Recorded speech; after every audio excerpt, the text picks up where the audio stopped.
ಎಲ್ಲ ದೇವಸ್ಥಾನಗಳಿಗೂ ಹೋಗೋದು ನಿಲ್ಲಿಸ್ಬೇಕು. ಮಾಡ್ತೀರಾ? ತಟ್ಟೆ ಕಾಸು ಹಾಕ್ತೀರಿ, ದುಡ್ಡು ಕಳ್ಕೊಬತ್ತೀರಿ.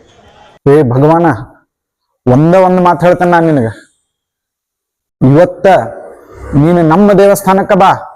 ನಮ್ಮ ದೇವಸ್ಥಾನದಿಂದ ಎಷ್ಟು ಜನ SC ST ಕಾಸ್ಟ್ದವರಿಗೆ ನಾವು ಶಿಕ್ಷಣ ಕೊಡ್ಲಿಕತ್ತೇವೆ ಅಂತ ಅನ್ನೋದನ್ನ ನೋಡು. ಇಂಥ ಸಾವಿರಾರು ದೇವಸ್ಥಾನಗಳ ಇವತ್ತೊಂದ್ ದಿವಸ ದೇವಸ್ಥಾನಗಳಿಗೆ ಹೋಗ್ಬೇಡ ಹೋಗ್ಬೇಡ ಹೋಗ್ಬೇಡ ಅಂತ ಹೇಳಿ ಹೊಯ್ಕೋತಿಯಲ್ಲ, ಒಂದೇ ಒಂದು ಮಾತು ಹೇಳ್ತೀನಿ. ಯಾಕೆ ಹೋಗ್ಬಾರ್ದು ದೇವಸ್ಥಾನಕ್ಕೆ ಹೋಗಿ ತಟ್ಟೆ ಕಾಸು ಒಳಗೆ ಹಾಕಿದ್ರೆ ರೊಕ್ಕ ಕಳ್ಕೊತೀರಿ. ಬಾರೋ ಮಾರಾಯ, ಎಷ್ಟು ದೇವಸ್ಥಾನಗಳು ಬೇಕು ನಿನ್ಗೆ ಇವತ್ತಿನ ದಿವಸ ಧರ್ಮ ಕಾರ್ಯ ಮಾಡುವಂತವು. ಹೋದವ್ರಿಗೆ ಬಂದವರಿಗೆ ಅನ್ನದಾನ ಕೊಡ್ತಾವ, ವಿದ್ಯಾದಾನ ಮಾಡ್ತಾವ. ಇವತ್ತಿನ ದಿವಸ ಅಂತ ದೇವಸ್ಥಾನಗಳಲ್ಲೇ ಇದ್ದುಕೊಂಡು ಎಷ್ಟು ಜನ ತಮ್ಮ ಜೀವನವನ್ನು ರೂಪಿಸ್ಕೊಂಡಾರ. ಕಷ್ಟದೊಳಗಿದ್ದಾಗ, ಸುಖದೊಳಗಿಲ್ಲ, ಮನಿ ಒಳಗೆ ಸೂರು ಕಳ್ಕೊಂಡಾಗ, ಜಗಳ ಆದಾಗ, ನೆಮ್ಮದಿ ಕಳ್ಕೊಂಡಾಗ ಬಂದು ಇದೇ ದೇವಸ್ಥಾನದೊಳಗೆ ನಿಂತ್ಕೊಂಡು ಪ್ರಾರ್ಥನೆ ಮಾಡಿದವರಿದ್ದಾರ. ಬಹಳ ದೂರ ಹೋಗುದು ಬೇಡ. ಭಗವಾನ್ ಅವರ ಬಾಯದ ಅಂತೇಳಿ ಹರಿಬಿಡಬಾರ್ದು. ಇವತ್ತಿನ ದಿವಸ ದೇವಸ್ಥಾನಗಳು ಏನ್ ಕಾರ್ಯವನ್ನು ಮಾಡ್ಯದ ಅದು ಭಗವಾನ್ ಮಾಡ್ಯಾನೇನು.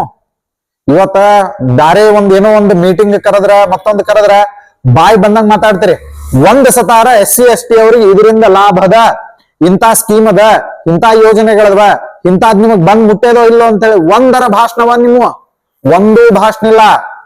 ಸಮಾಜಕ್ಕೆ ಉಪಯೋಗ ಆಗುವಂತ ಒಂದೂ ಭಾಷಣವನ್ನ ಮಾಡದೇ ಇದ್ದವರು ಸಮಾಜದೊಳಗಿರ್ತಕ್ಕಂತಹ SC ST ವಿದ್ಯಾರ್ಥಿಗಳೇ ಇರ್ಬೋದು ಅಥವಾ ಯಾವ ವಿದ್ಯಾರ್ಥಿಗಳೇ ಇರ್ಬೋದು, ಅವ್ರಿಗೆ ಅನುಕೂಲ ಮಾಡಬೇಕಂದ್ರೆ ನಿಮಗೇನ್ ಅಧಿಕಾರ ಅದ ಮಾತಾಡ್ಲಿಕ್ಕೆ ದೇವಸ್ಥಾನಗಳಿಗೆ ಹೋಗ್ಬೇಡ್ರಿ ಅಂತ ಹೇಳಿ. ಇವತ್ತಿನ ದಿವಸ ನಾ ಖುಲ್ಲಾ ಚಾಲೆಂಜ್ ಹೋಗಿದ್ದೇನೆ.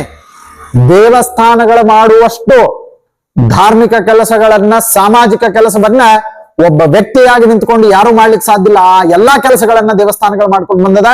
ಇದೇ ಲಾಸ್ಟ್.